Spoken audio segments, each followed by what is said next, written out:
Now that we know how to find the area of a segment, we'll just do a couple of simple examples, and then in the final video on this chapter will be the slightly tougher example 16, which is a little bit more involved.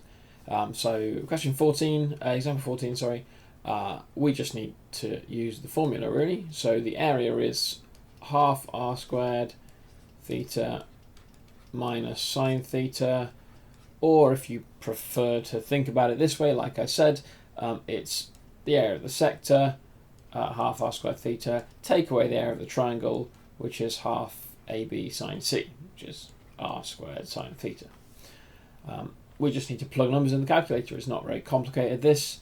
So the area is half of 7 squared times by 1.2 minus sine of 1.2. I'll plug that in the calculator. Half of 7 squared times by 1.2 minus sine of 1.2. And I'm going to get an area of 6.57 centimeters squared. This is the point at which, because we're now using sine theta, if I do that with my calculator in degrees instead of radians, I'll get an answer of 28. It's not immediately obvious that that's wrong because it's sort of the right sort of size, but if you pause and think about how big the whole circle is and what fraction of the circle you've got, you'll see that that's not anywhere near the size of this segment. It needs to be a lot smaller than that. So yeah, you do need to really pay attention to having your calculator set up in radians so you get the right answer at this point. An example 15 is similar, a little bit more involved, because again, in this question we are not told theta. In fact, we're not told enough at all to tackle the segment straight away. We have the radius, but we don't have the angle. We just have this length of 5 down here. We actually tackled a question quite similar to this when we were looking at arc length.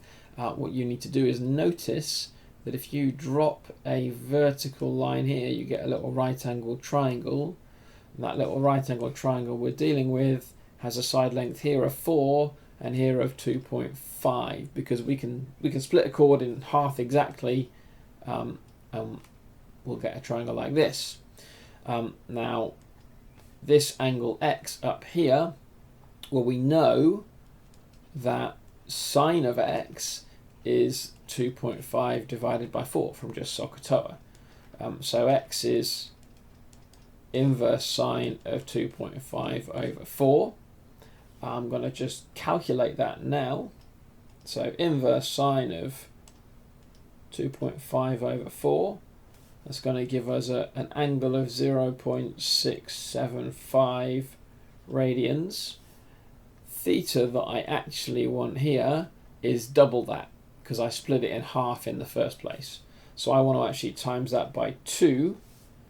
So theta is 1.35 radians. Now, hopefully a lot of you remember my little trick on the calculator. If I press the store button and then pick a letter like A, then this angle theta is now saved in A in memory in the calculator. So if I ask the calculator alpha A, then it will tell me what the angle is again. That's incredibly useful right now because my formula for the area of the segment has theta in it in 2 different places. So it's a lot easier to type this in if I've stored it in memory instead of having to type out a long decimal number in 2 separate places in a question. So now my area is half r squared theta minus sine theta, which is going to be half of 4 squared times by my theta minus sine theta. Now I'm not rewriting that because I know it's stored in my calculator. So I can just type this whole thing in. Half of 4 squared times by, and then A is our theta, that's where we store theta, minus sine A. Ooh, syntax error. because I didn't put my brackets around the 4. Silly me. Okay, and I get 2.996, or approximately 3.00 meters squared. Okay, because we always go to 3 significant figures in these questions.